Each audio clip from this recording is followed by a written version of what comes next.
आज की इस वीडियो में हम सीखेंगे कि डबल बॉटम पैटर्न क्या है और यह हमें मार्केट में किस तरह से प्रॉफिट दिला सकता है। उससे पहले अगर आपने अभी तक हमारे चैनल इन्वेस्ट पॉइंट को सब्सक्राइब नहीं किया है तो जल्दी से कर लीजिए। चलिए शुरू करते हैं।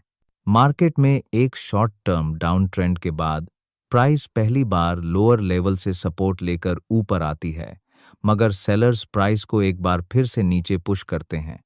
इस बार प्राइस नीचे जाते हुए अपने प्रीवियस स्विंग लो को ब्रेक करने की कोशिश करती है, मगर फेल हो जाती है और फिर से ऊपर अपने पुराने स्विंग हाई के पास आती है, जिससे चार्ट पर एक नेकलाइन रेजिस्टेंस के साथ डबल बॉटम चार्ट पैटर्न बनता है।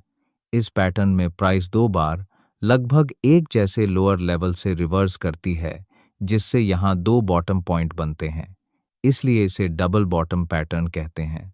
साथ ही बहुत से लोग इसे एक डब्ल्यू चार्ट पैटर्न भी कहते हैं। चार्ट पर डबल बॉटम पैटर्न बनने का मतलब है कि यहाँ सेलर्स धीरे धीरे मार्केट में अपना कंट्रोल खोने लगे हैं, जिस कारण प्राइस अपना प्रीवियस स्विंग लो ब्रेक करने में फेल हो रही है, जिससे प्राइस जैसे ही इस नेकलाइन रेजिस्टेंस को ब्रेक करती है तो न्यू बायर्स मार्केट में ऐड होते हैं और प्राइस को ऊपर की तरफ पुश करते हैं। डबल बॉटम पैटर्न मार में सेलर्स के कमजोर होने की निशानी के तौर पर देखा जाता है, इसलिए इस पैटर्न का उपयोग प्राइस एक्शन में एक बुलिश रिवर्सल के रूप में किया जाता है। चलिए अब चार्ट पर कुछ एग्जाम्पल्स के जरिए इस पैटर्न के पीछे की साइकोलॉजी को समझते हैं। मार्केट ओपन होने के बाद प्राइस थोड़ी देर तक एक रेंज में ट्रेड करने के बाद इस रेंज का ब्रेक डाउन करके नीचे निकल जाती है, लेकिन लोअर लेवल्स पर रिजेक्शन फेस करने के कारण प्राइस थोड़ा ऊपर आती है और कुछ देर तक इसी रेंज में ट्रेड करते हुए एक बार फिर से अपने पिछले स्विंग लो को ब्रेक करने की कोशिश करती है, मगर फेल हो जाती है, जिससे चार्ट पर लगभग एक जैसे दो स्विंग लोज बनते हैं। क्योंकि यह दोनों स्विंग लोज चार्ट के बॉटम पर बने हैं, इसलिए हम इसे डबल बॉटम चार्ट पैटर्न कहते हैं।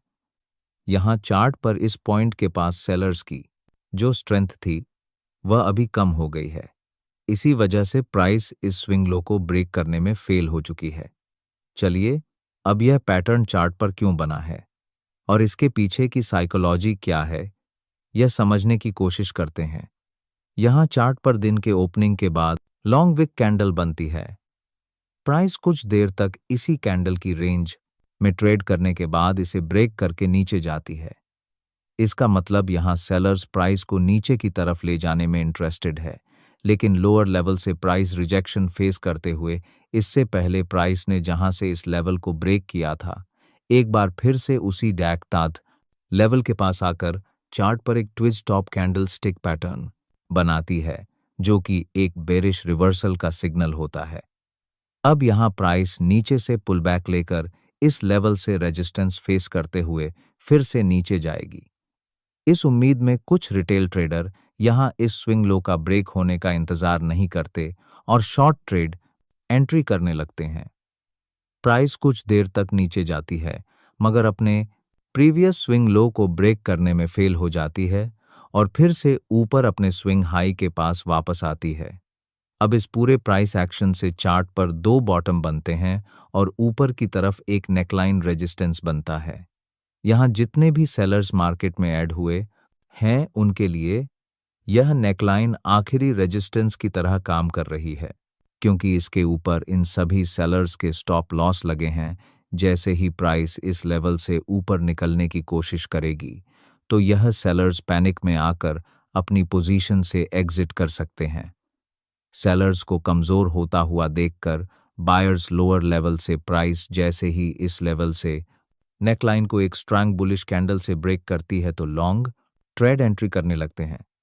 यहाँ बायर्स को लॉन्ग ट्रेड में एंट्री करने के लिए दो कारण है।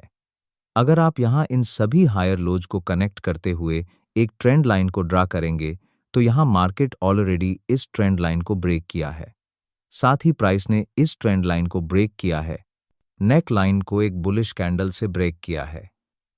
अब इन दोनों कन्फर्मेशंस को देखकर आप यहाँ लॉन्ग ट्रेड एंट्री कर सकते हैं, जिसमें आपका कम से कम टारगेट इस डे हाई के पास रहने वाला है।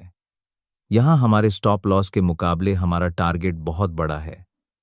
इसका मतलब यह लॉन्ग ट्रेड में एंट्री करने के लिए एक परफेक्ट जगह है। थोड़ी देर बाद प्राइस हमारे ट्रेड के डायरेक्शन में ऊपर बढ़ते हुए हमारा टारगेट हिट करती है। यहाँ इस ट्रेड में हम दो जगह ट्रेड एंट्री कर सकते हैं। प्राइस जब पहली बार इस ट्रेंड लाइन को ब्रेक करती है तो हम यहाँ पहली बार में एक अग्रेसिव ट्रेड एंट्री कर सकते हैं, और दूसरी बार जब प्राइस इसी लेवल को रिटेज करने के लिए नीचे आती है तो आप चार्ट पर एक बुलिश प्राइस एक्शन पैटर्न को देखकर ट्रेड एंट्री कर सकते हैं। यहाँ प्राइस ने इस नेकलाइन से सपोर्ट लेकर चार्ट पर एक 3 इनसाइड अप जैसा बुलिश कैंडलस्टिक पैटर्न बनाया है, जिससे आप यहाँ इस नेकलाइन के थोड़ा नीचे अपना स्टॉप लॉस लगाकर एक लॉन्ग ट्रेड एंट्री को प्लान कर सकते हैं। थोड़ी देर बाद प्राइस हमारे ट्रेड के डायरेक्शन में बढ़ते हुए हमारे टारगेट को हिट करती है। अब इस चार्ट पर यह सब ट्रेड एंट्री लेवल्स को खोजने के लिए हमने यहाँ ना तो किसी इंडिकेटर का इस्तेमाल किया है और ना ही किसी के द्वारा टेग्रा या फिर YouTube 3 सिग्नल का इस्तेमाल किया है। यहाँ हमने सिर्फ प्राइस एक्शन का उपयोग करते हुए चार्ट पर किस तरह से बायर्स और सेलर्स काम कर रहे हैं, इसे पहचानने के लिए चार्ट को अच्छी तरह पढ़कर कैंडल स्टिक पैटर्न का ट्रेड एंट्री कंफर्मेशन की तरह इस्तेमाल किया है। इसलिए अगर आपको स्टॉक मार्केट में प्रॉफिटेबल बनना है तो खुद से ही इन सभी बातों को सीखना होगा, नहीं तो आप इन फ्रॉड लोगों के चंगुल में फंसकर अपने कैपिटल को बर्बाद कर सकते हैं। अगर आपको हमारा यह वीडियो अच्छा लगा तो वीडियो को लाइक और चैनल इन्वेस्ट पॉइंट को सब्सक्राइब जरूर करें। धन्यवाद।